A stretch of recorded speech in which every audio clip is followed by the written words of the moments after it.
My name is Alex, and about 2 years ago, I got totally ripped off by this sleazy landscaper who bought my used water heater for $100, then hit me with a bogus $400 repair bill and rubbed it in my face with a smug email. But I didn't let it slide. Oh no. I waited, plotted, and struck back in the most poetic way, costing him 15 grand and leaving him utterly stunned when I revealed who I was. If you've ever been conned by someone who thinks they're untouchable and dreamed of that sweet, sweet moment when karma bites them hard, smash that like button right now, subscribe for more insane revenge tales from Reddit, and let's jump into how I turned the tables on this jerk. It all started when I was trying to declutter my garage. I had this old water heater sitting there, the kind you find in community halls or church kitchens. It wasn't brand new, but it worked just fine. I tested it myself before listing it online for $150. Not long after, I got an email from this guy named Bob, who owned a local landscaping business. He said he'd take it for $100 cash, pick it up that day. Easy deal, right? I left it outside my place, he grabbed it, and that was that. No face-to-face meeting, just a quick confirmation via my security camera footage. Fast forward 2 weeks, and I get another email from Bob. Hey, the water heater's not working, he says. It's busted. I was puzzled because I'd sworn it was fine, but stuff happens with second-hand items. Being a decent guy, I offered a full refund or to cover repairs if they were under $100. Seemed fair. But no, he shoots back with an invoice for $400, claiming the repairs are already done. And get this, he demands payment in 48 hours or he'll sick a debt collector on me. My heart raced as I read that. I wasn't rolling in cash. I had bills, rent, and yeah, I was scared. Debt collectors? That sounded like a nightmare. So against my better judgment, I wired him the money and emailed the confirmation. His response? This is the price you sometimes have to pay when selling second-hand electronics. Have a great day. Don't let this hold you back, smiley face. That smiley face at the end, it burned me up. It felt like he was laughing at me, like I'd been played for a fool.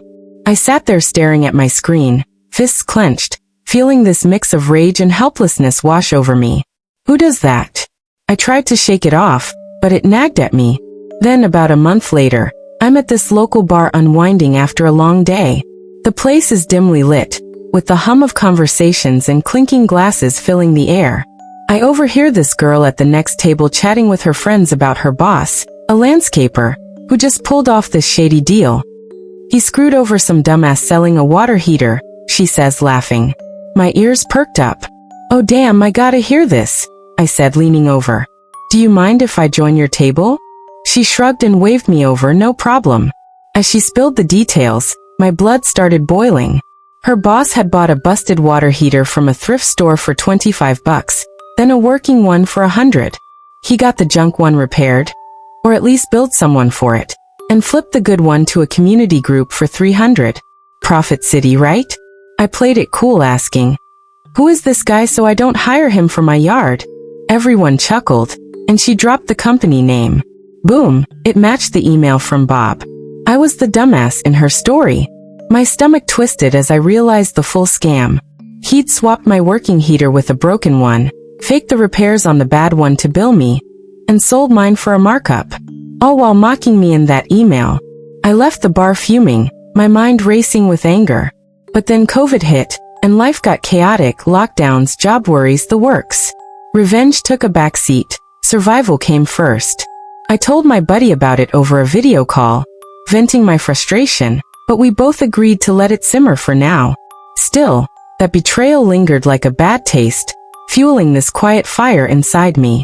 Every time I thought about that smiley face, I'd clench my jaw, imagining the day I'd get even. 18 months dragged by, and things started normalizing.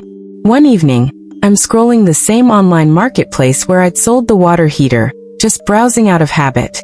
That's when I spot it. A listing from Bob's landscaping firm. Shovels, wheelbarrows, drills, nail guns, lights, and a generator. Now in my area, generators need a warrant of fitness, or WAF, to prove they're safe. No frayed wires working properly, all that. It's a legal thing for sellers, especially businesses. Most folks ignore it for personal sales, but if reported, it can lead to big fines, refunds, and court-ordered costs. And looking at the photos, this generator was a wreck, rusty, beat up. No way it had a valid WAF. A grin spread across my face as the idea hit me like a lightning bolt. This was my chance. I called my flatmate, Chris, and laid it out. We go 50-50 on this generator, I said. I'll handle the transfer so it's in his name, but we buy it knowing it's junk. Chris was in. He hated scammers too. We drove over to Bob's storage unit the next day. The place smelled like damp earth and oil, with tools scattered everywhere. Bob was there, an old, grumpy guy with a permanent scowl, barking orders at his employees. He barely looked at us, just grunted as is no refunds, and took our $800. Chris showed the transfer confirmation on his phone, and we loaded the generator into the truck. No WAF mentioned, of course. Back home, we hauled it to our electrician buddy Mike. He poked around, shaking his head. "This thing's a death trap," he muttered, tools clinking as he inspected the wires. Frayed cables, scratched off serial number, should have been scrapped ages ago. Repairs? Easily $5,000, but honestly, buy a new one. He handed us an official invoice for the quote. And get this, we found a secondary identifier number that hadn't been scratched out, the kind used for tracking on WFS. Excitement bubbled up as I drafted the email to Bob. Generators shot. Repairs quoted at $5,000. Covering it. His reply was swift. As is no refunds. So I followed up. Got the WF for it? Crickets. 2 days of silence. We emailed again, then daily for 2 weeks. Nothing. My pulse quickened with each send. This was building perfectly. We screenshot the original listing, archived on the site, and reported him to the marketplace and the government department handling these regs. The wheels of justice started turning, slow but sure. For months later, I'm in court, nerves tingling but resolve steel hard. Bob spots me in the hallway, marches over with that same scowl. "You'll take the generator back for $800, he hisses, his breath hot and angry. "Then you and your flatmate tell the judge it's refunded, case dropped. End of story." His eyes bored into mine, expecting compliance. I just stared back, calm as ice. No. The courtroom was stuffy, papers shuffling as the judge called us in. The government inspector took the stand, voice steady. "Units in poor condition, unsafe, unsellable. Seller attempted a WAF in early 2021. It failed miserably. Told to repair or scrap, not sell." They matched it via that secondary number. Bob's face drained of color, his hands gripping the table white-knuckled.